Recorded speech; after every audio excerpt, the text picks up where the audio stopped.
अन्य हिंदी के एक नए एपिसोड में आपका स्वागत है। इस वीडियो की शुरुआत करने वाले हैं लैट एयरस्पेस को लेकर आई एक बड़ी अपडेट से। लैट एरोस्पेस ये वो नाम है जो इस समय डिफेंस के गलियारे में चारों तरफ गूंज रहा है और उसके पीछे का एक कारण भी है। जोमेटो के को फाउंडर दीपेंद्र गोयल ने हाल ही में एक अनाउंसमेंट करी है जहां पर बताया गया है कि लैट एरोस्पेस की तरफ से एक ऐसी टीम का गठन किया जा रहा है जिसके कंधे पर एक जिम्मेदारी होगी। यह जिम्मेदारी होगी एक इंडिजिनस जेट इंजन टेक्नोलॉजी को विकसित करना। कंपनी का ये एक एम्बिशियस प्रोग्राम होने वाला है जिसके अंतर्गत वो एक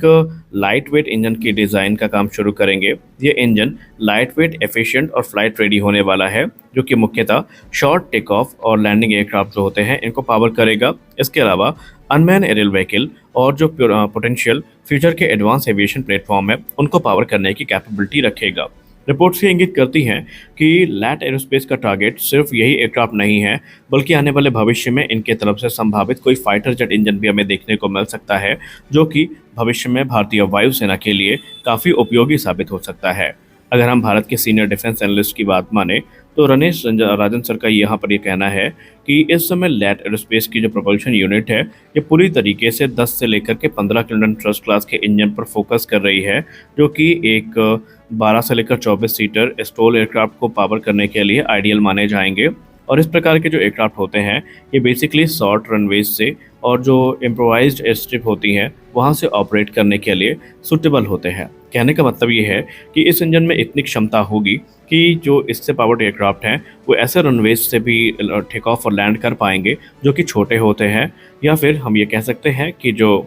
इम्प्रोवाइज्ड एयर स्ट्रिप्स होती हैं वहाँ से भी टेक ऑफ और लैंड कर सकते हैं और ये सिविलियन और मिलिट्री कॉन्टेक्स्ट दोनों में यूज़ किए जा सकते हैं। अब अगर हम जियोग्राफिकली बात करें तो हाई एल्टीट्यूड ऑपरेशन के लिए ऐसे जो इंजन होते हैं इनके काफ़ी ऐसे जो एयरक्राफ्ट होते हैं ये काफ़ी आदर्श माने जाते हैं क्योंकि वहाँ पर जो ट्रेडिशनल रनवे होते हैं वो काफ़ी ज़्यादा इम्प्रैक्टिकल होते हैं और ऐसे में ये जो शॉर्ट टेक ऑफ वाले एयरक्राफ्ट हैं ये भारत में काफ़ी मददगार साबित हो सकते हैं। हालांकि राजन सर ने यह भी कहा कि इस प्रोग्राम में फ़िलहाल काफ़ी सावधानी से आगे बढ़ने की ज़रूरत है क्योंकि ऐसे इंजन को डेवलप करने का मतलब ये है कि इसमें टास्क काफ़ी ज़्यादा होने वाले हैं। Even defence research and development organisation की जो गैस टरबाइन रिसर्च एस्टैब्लिशमेंट है इसने भी तकरीबन एक दशक का समय ले लिया था स्मॉल टर्बोफैन इंजन यानी एसटीएफई को विकसित करने में, जो कि सिर्फ 4.5 किलोटन का ही थ्रस्ट जनरेट कर पाता है क्योंकि इसका यूज़ क्रूज मिसाइल में भी किया जाता है।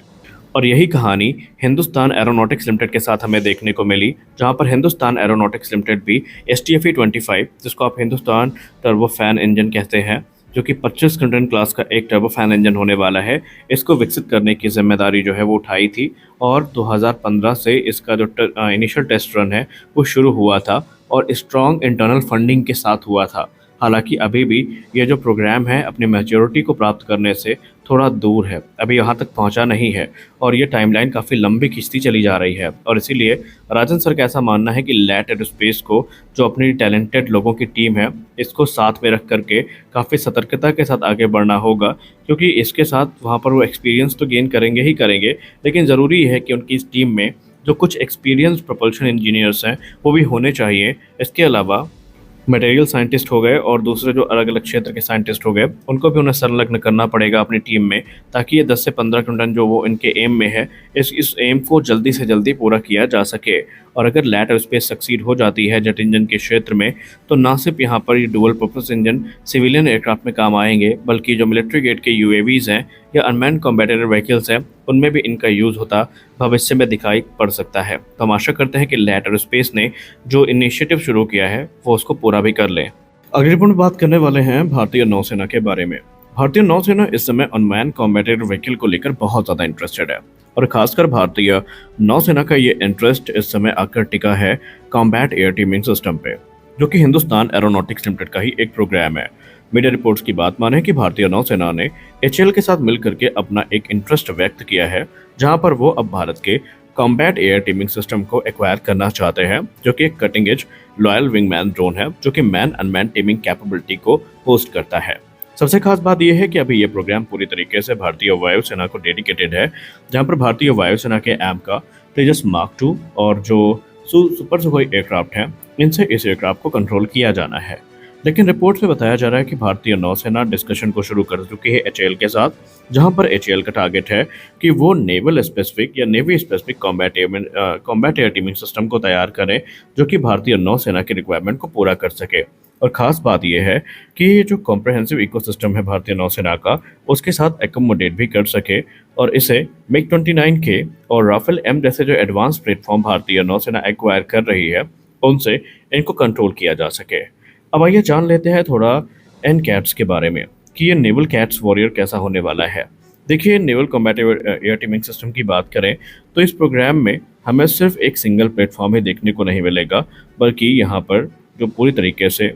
Diverse array of unmanned aerial systems देखने को मिलेंगे, जो कि अलग अलग मिशन को एग्जीक्यूट करने के काम में आएंगे। इसमें इंटेलिजेंस गैदरिंग, सर्वेलेंस और रिकॉनेसेंस यानी आईएसआर मिशन को एग्जीक्यूट करते नजर आएंगे, बल्कि ज़रूरत पड़ने पर जो प्रिसीजन स्ट्राइक्स हैं, air to air combat support है, इसको भी प्रदान करते ये नजर आएंगे। और इस इनिशिएटिव का एक ही उद्देश्य है भारतीय नौसेना का जो ब्रॉडर विजन है, जहां पर वो अपनी ऑपरेशनल फ्लेक्सिबिलिटी को और कॉम्बैट इफेक्टिवनेस को इंडियन ओशन रीजन में बढ़ाना चाहते हैं, उसको सपोर्ट करे। और इस इनिशिएटिव को सपोर्ट करने के लिए कैट्स वॉरियर को एक परफेक्ट कैंडिडेट के तौर पर देखा जा रहा है। मीडिया रिपोर्ट्स की बात माने तो इस समय भारतीय नौसेना इस कॉम्बैट प्रोग्राम को लेकर बहुत ही ज़्यादा सीरियस है और उन्होंने ऑलरेडी जो मल्टी ऑपरेशंस हैं या man and man teeming framework है, इनको लेकर एचएएल के साथ डिस्कशन भी शुरू कर दिया है और कोलैबोरेशन को लेकर जो बातचीत है वो भी चल रही है। अगर हम ओरिजिनली कैट्स वॉरियर की बात करें तो इसे इंडियन एयरफोर्स के लिए विकसित किया गया है। ये एक लो ऑब्जर्वेबल अनमैन कॉम्बैटेड व्हीकल है, जिसे तेजस मार्क 2, तेजस, सुखोई 30 MKI और राफेल के जैसे मैन फाइटर हैं उनके साथ ऑपरेट करने के लिए बनाया गया है। इसका कॉम्बैट रेडियस 350 से 800 किलोमीटर का होने वाला है और इसकी पेलोड कैरिंग कैपेसिटी 650 किलोग्राम तक होने वाली है। कैट्स वॉरियर को इनकी इंटरनल वेपन बे में डीआरडीओ द्वारा विकसित किया गया स्मार्ट एंटी एयरफील्ड वेपन और air to air missiles carry करी जा सकती हैं, जो कि डिफेंस के साथ साथ कॉम्बैट रोल में भी एक महत्वपूर्ण भूमिका निभाएंगी। इसका स्टेल्थ फीचर और एडवांस रडार एब्जॉर्बिंग मटेरियल इस चीज़ को अलाउ करेंगे कि ये कॉन्टेस्टेड एयर स्पेस में जाकर के भी ऑपरेट कर सकता है और दुश्मन को एक बहुत बड़ा ब्लो देने में सक्षम है। सबसे खास बात तो ये है कि भारतीय नौसेना जिस पोटेंशियल यूकैप की तरफ देख रही है, उसे मेजर मॉडिफिकेशन से गुजरना पड़ेगा। अब जाहिर सी बात है कि जब कैरियर बेस्ड लैंडिंग जैसा शब्द आता है तो ऑटोमेटिकली हमारे दिमाग में दो तीन चीज़ें हिट करती हैं। पहली चीज़ तो ये है कि इसको मेजर मॉडिफिकेशन से गुजरना पड़ेगा। पहले ये इंश्योर करना पड़ेगा कि जो कैरियर की हार्ड लैंडिंग होती हैं उसको ये विथस्टैंड कर सके और शॉर्ट रनवे से टेक ऑफ कर सके। ये चीज़ें यहाँ पर हमें देखने को मिलने वाली हैं। और उसके अलावा जो हाई रिस्क मिशन है उनमें कैसे ये परफॉर्म करता है, उसका बाकायदा एक जो सिमुलेशन टेस्ट है पहले वो करके देखना होगा और उसके बाद जो आगे की कार्यवाही है वो शुरू किया जाएगा। हालांकि अगर हम कैट्स वॉरियर की बात करें तो इसकी पहली उड़ान 2026 की शुरुआत में आयोजित करी जाएगी और भारतीय नौसेना जिस प्रकार से इसको लेकर गंभीर है, आने वाले भविष्य में हम यहाँ पर ये देखने को जरूर मिलेंगे। तो इस वीडियो में बस इतना ही, मिलते अगले वीडियो में, तब तक के लिए जय हिंद।